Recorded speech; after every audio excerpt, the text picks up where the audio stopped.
बिस्मिल्लाहिर्रहमानिर्रहीम। अस्सलाम वालेकुम वरहमतुल्लाहि वबरकातुहू। तो मेरे प्यारे हजरात, अल्लाह के रहम करम से आप सभी अच्छे होंगे। और दोस्तों, मेरे चैनल पे आने के लिए आपको बहुत बहुत खुशामदीद और अल्लाह ताला हम सभी को सलामत रखे। तो दोस्तों, आज का वाक़या कुछ ऐसा दर्द भरा है दोस्तों, जो एक माँ की दुख भरी कहानी है। हजरत मूसा के ज़माने की बात है दोस्तों। उस ज़माने में एक औरत ने इस्लाम कबूल कर लिया था, अल्लाह को बहुत मानती थी, लेकिन फिरौन को तो आप जानते हो। तो दोस्तों, जो भी मेरा प्यारा भाई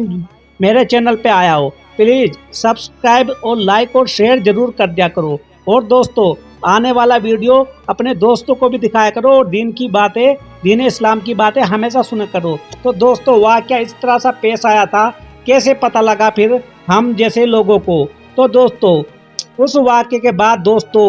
वो 2000 साल बाद आखिरी नबी सल्लल्लाहु अलैहि वसल्लम दुनिया में तशरीफ़ लाए। आप सल्लल्लाहु अलैहि वसल्लम को एक सफ़र मेराज ले जाया गया। दोस्तों, आपको सब जानते हो, प्यारे नबी करीम रसूलुल्लाह सल्लल्लाहु अलैहि वसल्लम ने मेराज किया था। मेराज की रात बुराक में बैठकर आप सल्लल्लाहु अलैहि वसल्लम जब बैतुल मुक़द्दस पहुँचे, तो आपको मिस्र की जानिब, यानी कि दोस्तों आपको बता दें, मिस्र के जानिब से एक खुशबू आने लगी। हुजूर सल्लल्लाहु अलैहि वसल्लम ने हजरत जिब्राइल अलैहिस्सलाम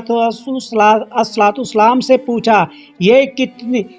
कितनी अच्छी खुशबू है और किस की है? हजरत जिब्राइल अलैहिस्सलाम ने फरमाया, या रसूलुल्लाह सल्लल्लाहु अलैहि वसल्लम, ये फिरौन की बांदी, यानी कि फिरौन की जो एक औरत थी, गुलाम, जो वहाँ पे काम करती थी, जिसने ईमान की खातिर अपने और अपने बच्चों की जानों का सौदा किया था, यानी कि अल्लाह के नाम पे कुर्बान कर दिया था, उसे और बच्चों को जहाँ दफन किया गया था, उस दिन से ये खुशबू आ रही है और क़यामत तक आती रहेगी।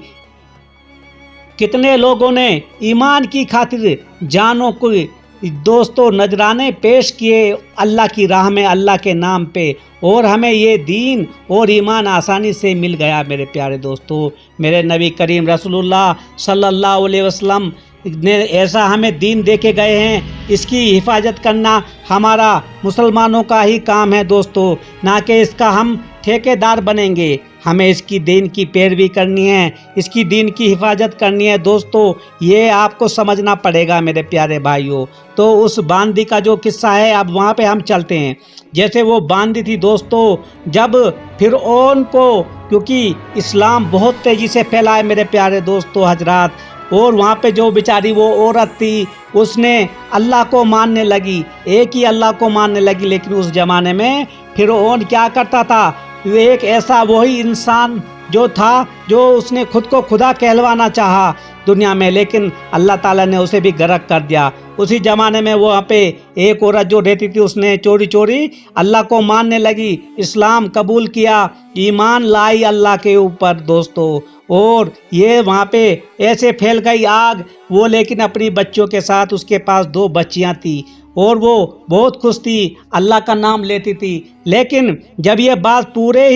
पूरे विश्व में फैल गई, तो फिरौन को क्या ऐसे मिर्चे लग गए, उसने उसको गिरफ्तार करवा लिया और अपने दरबार में पेश करवाया, उसके जो सिपाही सालार थे। और दोस्तों, ये वाक़या चलता रहा। जब वो उस बेचारी बांदी को पूछा गया, उस बांदी को कैद कर लिया गया, और उसकी 2 बेटियां थी, एक तो अभी दूध ही पी रही थी और एक बेचारी 5-6 साल की थी। और उसको बोला, अरे तू ये क्या किया,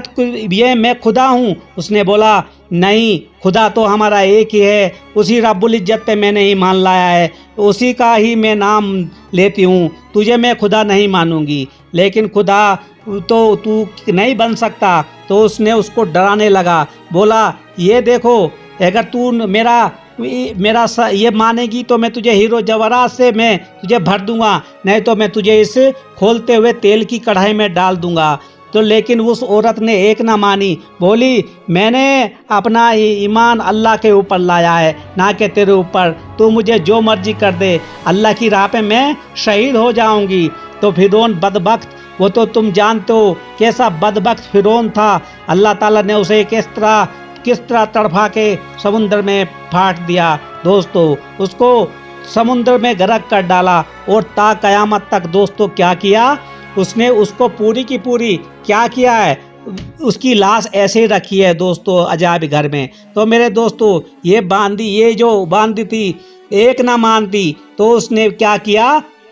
اس کی جو سب سے بڑی بیٹی تھی وہ 5-6 سال کی، تو سب سے پہلے اسی کو پکڑ کے انہوں نے کیا کیا، اس سے لے کے چھین کے اس کو اس تیل میں کڑھائی میں ڈال دیا، اس تیل میں جیسے ہی کڑھائی میں ڈالا جیسے مچھلیاں تلتی جاتی ہے اس طرح اس بیچاری کی ایک بڑی والی بیٹی کو ڈال دیا، اور وہ دیکھتی رہی، اور اس کی آنکھوں سے کچھ ایسے اللہ تعالیٰ نے پردے ہٹا دیے، اور جب اس کی روح قبض ہوئی، روح نکل گئی، تو اس نے بولا ماں تو گھبرا مت، تو بالکل بھی مت پریشان ہوا، ارے اس دنیا میں کیا ہمیں اس سے بھی اچھی ہمیں جو اللہ کی راہ میں ہم مر گئے، اس دنیا کے عذاب سے تو بہتر ہے، اللہ تعالیٰ ہمیں جلد ہی ملائے گا، جلدی جنت میں ہمارے لیے اللہ تعالیٰ نے اچھے جو ہے نشان رکھے ہوئے ہیں ہمارے لیے۔ تو فرعون نے اس کو بولا ارے اب بھی وقت ہے، ابھی تمہاری ایک بیٹی گئی ہے۔ تو اس نے بولا کہ تو جو بھی مرضی کر لے فرعون، میں تو اللہ پہ ایمان لائی ہوں، اللہ پہ ہی ایمان لاتی رہوں گی۔ تو اس نے کیا کرا، اس کی جو چھوٹی بیٹی تھی اس کو بھی زبردستی، جیسے اس نے سیکھا کہ وہ بول نہیں سکتی تھی، بالکل بول نہیں سکتی تھی، تو دوستو اب فرعون کے سپاہی اس کے چھوٹے بچے کی طرف، یعنی کہ بچی تھی اس کی چھوٹی بچی کی طرف بڑے، جو شیر خوار اور معصوم تھا۔ جب سپاہیوں نے بچے کو چھینا تو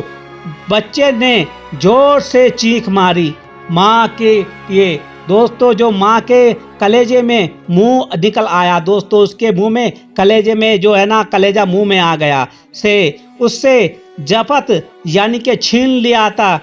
تو جب چھین لیا سکوا نہ زمین پر آ گری، اور جور قطار رونے لگی، اتنے میں ایک معجزہ اللہ کا جو معجزہ تھا ہوا، اور شیر خوار بچہ یعنی کہ بالکل جو معصوم بچہ تھا وہ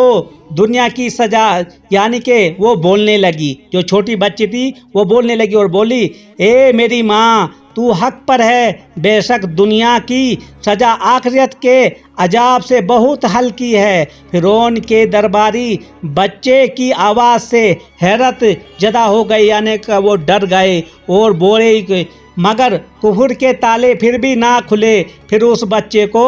دیگ میں ڈال دیا گیا، یعنی کہ جو کھولتا ہوا تیل کا کڑھائی تھا اس میں ڈال دیا گیا، اور وہ موت کی آگوش میں چلا گیا، اور اس کی روح نے یہ سب اس سے بات کی، اماں جان ہم بھی جلدی ملیں گے، اور ایسے ہی پھر بھی فرعون نے اسے لالچ دیا سونے چاندی کا، اس نے بولا تو جو بھی مرضی کر دے، لیکن ایک خواہش ہے تو مجھے بھی مار دے، لیکن ایک خواہش ہے ہماری ہڈیوں کو ایک ہی جگہ دفنا دینا، تو ایک ہی دفعہ ایک ہی جہاں میں، بس یہی میری خواہش ہے۔ اس نے فرعون نے بولا کوئی بات نہیں، اس کو بھی اس تیل کے جلتے ہوئے میں ڈال دیا، اور ان کی ہڈیاں نکال کے ایک جگہ ان کو دبا دی مصر کے ایک علاقے میں۔ تو یہ کون بتا رہے ہیں؟ حضرت جبرائیل 2050 سال کے